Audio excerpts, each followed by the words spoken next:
got 5, 16, 19, 21, 33, and 10. Check results. Holiday Doctor Way podcasts are like fruit. You need them. They're good for you. And don't worry, I'm here to give you your daily intake. That sounds kind of... doesn't sound good, actually, out loud. How is everybody doing? Hunger Games, Squid Games, these rich getting the poor to do trials and go through trials and tribulations for money, as painful or dangerous as it might seem. If you can get back, people real life will give organs and shit if they're low on money, or blood or sperm or like limbs or shit. I don't know, giving out what we can give out these days. Just fucking yard sell your whole fucking being almost. Just sort of wheeling yourself around, but you got a Lambo now. Well, you definitely wouldn't afford a Lambo. I don't know how much livers are going for. I don't know what the market's like, but what I do know is, you get these things going on. You need money, you need cash, you do it. But at least if you're giving someone like that, you're probably helping someone else at the same time, whether it be any of those things I just mentioned. But we've got our modern day thing going on right now, and no, you haven't got to jump through rings of fire. To be fair, you haven't got to like draw cartoons in biscuits, whatever that happens in Hunger Games. You haven't got to play a deadly version of What's the Time, Mr. Wolf, or whatever you call that game where you're from. Ew, you call it that, we call it stand still, turn around. So there's a section of Twitter who loved that conversation. What's this game called? Wrong answers only. And it's like, ding door ditch, knock down ginger. And it's like, okay, we're from different regions, we call it different things. Didn't know it was that interesting. But slow Twitter days, cool for that. And but yeah, Mr. Beast, by the way, Mr. Beast is doing nothing harmful, really. He's just making content. He cured blind people. He's got a free ride. It's just more that I saw like a funny reply to what Mr. Beast does with some of his videos, and it's kind of funny because it is kind of true, and it's not like malicious, really, because it's one of those, like, there's no intent of malicious, is that even a word? But basically, his most recent thing is it's this room, which, by the way, looks like a slightly more high-tech, maybe futuristic version, but version nonetheless, of like a mental room with padded walls and floors. Saying like, like 6 bottles of Voss water, and then like some LEDs. That's the difference between his room and a mental patient room, is Voss water and fucking LED lights, Philips Hue lights. But he's like, 2 willing or ideally poor participants, right? Do you reckon you could spend 100 days in here with a complete stranger, but if either one of you leave the room prior to the 100 days, neither of you get the money? So you could be in there for 94 days, and when the other person's like, I can't take it anymore, my wife's giving birth and I need to be there for the birth of my child, and they leave 6 days early, and you was in there for the long run, you did all the work, and they was about to go, and you're still willing to stay, you were getting none of the cash. Someone could go in there and troll you and stay till day 99 and then leave early because they're actually rich and they just wanted to troll a poor person. That would be insane, but that's a possibility. You could both give up on day 20 and say, no, we just did it for the clout. There is different things that could go here, because it's not only about your own mental strength or whatever, for however much money it is, like 100 grand or whatever, but also the other person, trusting the other person's sort of mental, and you don't know this person, having to like live with them and just sort of do that whole Big Brother thing, all while it's recorded.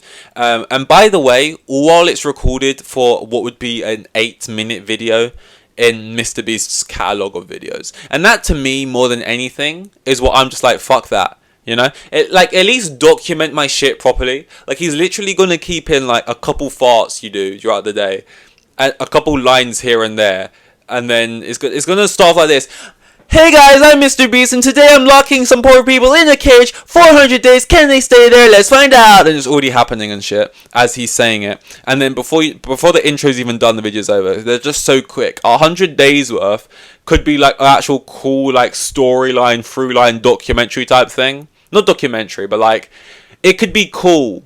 You know, it could be like a cool like, actual thing going down. And you actually meet the people and you get to know them kind of well and their ups and that could actually be like a cool like Ryan Trahan, for example. I think would make a better video out of that concept, or someone like that, because I feel like storylines are important for YouTube videos. But anyway, yeah, but that's my main thing. I'd be like, fuck that. But also, yeah, it's just kind of funny. Someone made they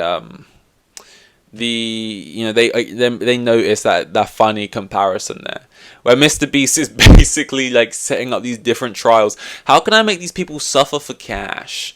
Would you do it? And ultimately, it's nice. Like, you did 100 days of work, and you got 100 grand. That's life-changing money.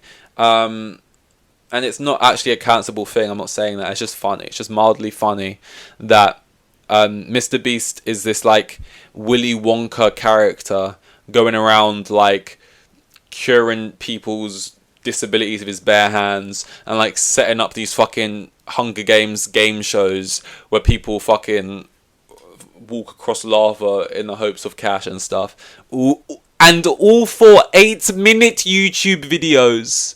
You know, in between blowing up my childhood primary school with a tank, you know, just like here's this other 8-minute one. It's just like it feels so insignificant. Like it doesn't even amount to anything in like to look at and be proud of in the long run. It's like I did all this and it's just this. I'm like and it's bigger. It's just like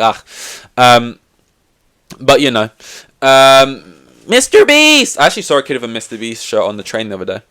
It was very washed out. I don't know if that's because he wears it every day, or if they're just not great quality, or if it was like a knockoff brand.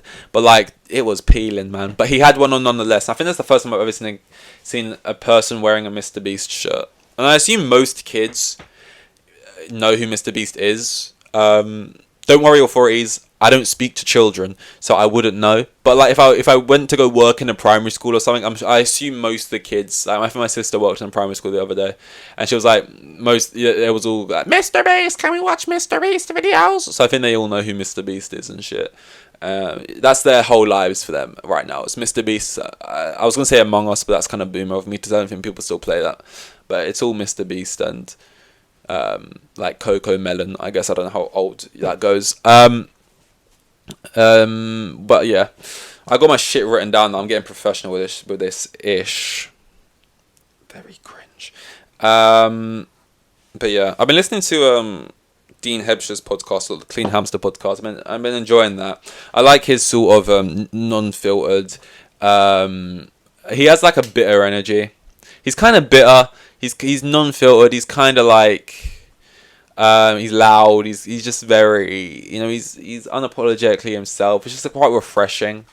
But also he's a comedian, and I feel like you get to have a lot of comedians' podcasts.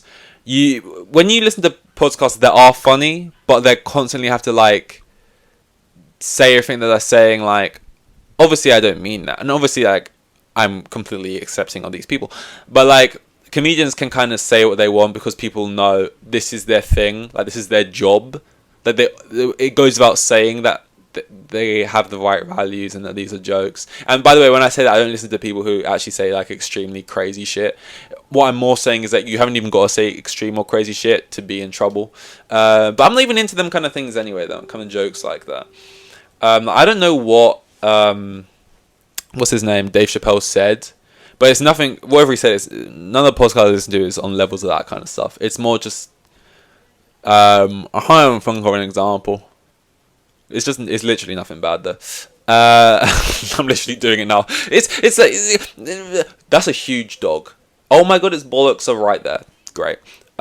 My window is at like eye level with where people's feet are. Tarantino would love it.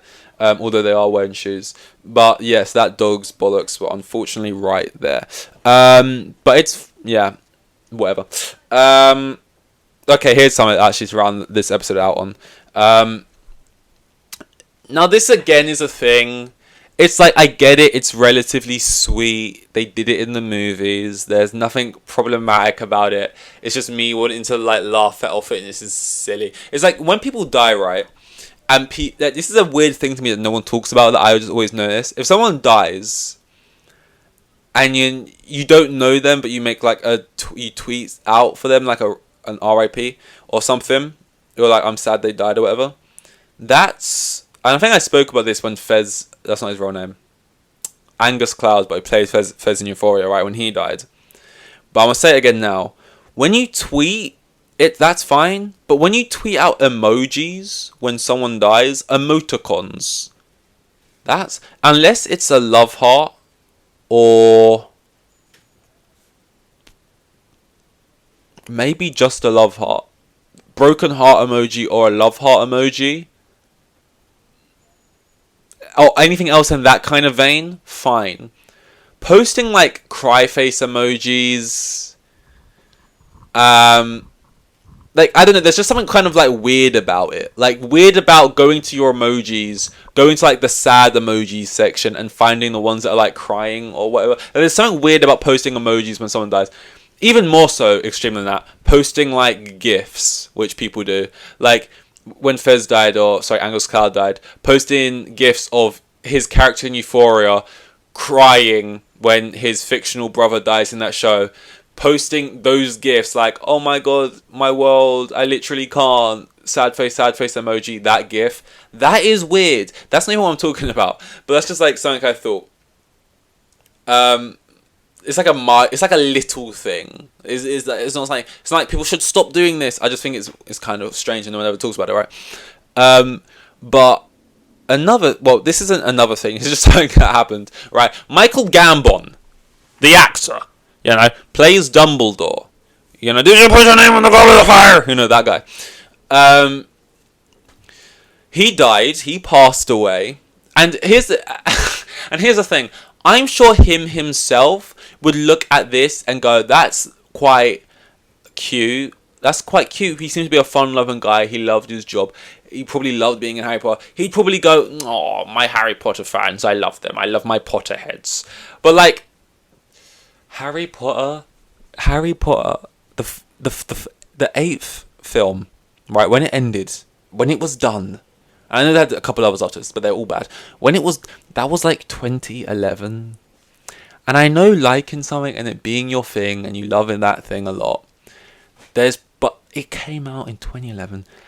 Being a Potterhead and loving Harry Potter so much to this day where it's still the entire personality. Like, have you not sourced all the merch yet? You've had enough time. Have you not, like, done every podcast episode you could do on Harry Potter yet? You've had enough. It came out in 20. How is there still Potterheads going to bookstores buying more merch? Like, have you not got all the scarves and all the wands and shit, right? But I'm sure Michael himself would look down and go, oh, that's very heartwarming. I don't know how he sounds in real life. But basically, I saw this on like Instagram. In respect of Michael Gambon's death, Harry Potter fans across the globe have been raising their wands. Not like that. That's vile. That no one's. I'm sure his enemies were, if they hated him, they was getting off to his final demise, right? But not like that. No. But people around the world raising their magical wands picked up from the Wizarding World or eBay or wherever they bought them, right?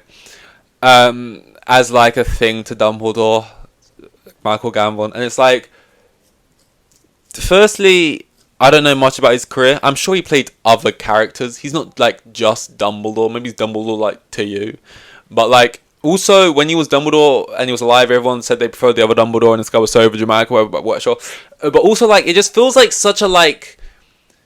And I know it's not. I know this is one of those things. That's like it's a me thing. I'm the problem, like.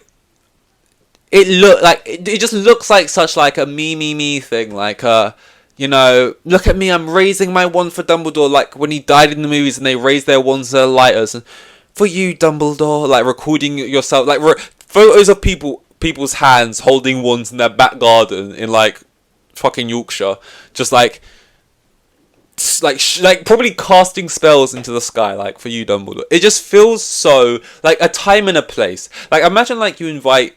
He has like a huge wedding and like some people funeral and some people get in who like didn't really know him. They're like friends of friends, like, and they just was really into Harry Potter.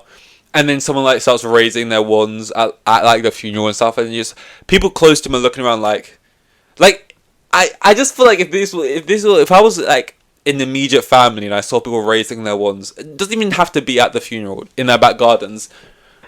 I'm literally just gonna be like, alright, like you're fucking still like the guy's dead. You're still doing your everything about your life is still this Harry Potter thing.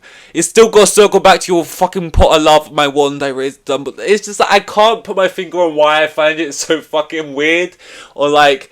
But just when I read it, I was just like, fuck. Oh my gosh, sure. It's like an endearing, nice thing, I guess, at the core, and I'm sure they're doing it with good intentions as well. So there's nothing to complain about. But here I am, you know. Explain like I can't help that. It's just like I don't know, man. Like oh my god, he's dead. I can raise my wand in my back garden and take a photo of my hand doing it and post it saying, "You were my childhood head teacher. I love you. I will miss you, headmaster," or something like that. Like it's just I don't know. Maybe someone else who gets it.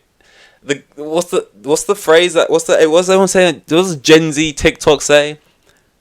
The girls who get it, something like that.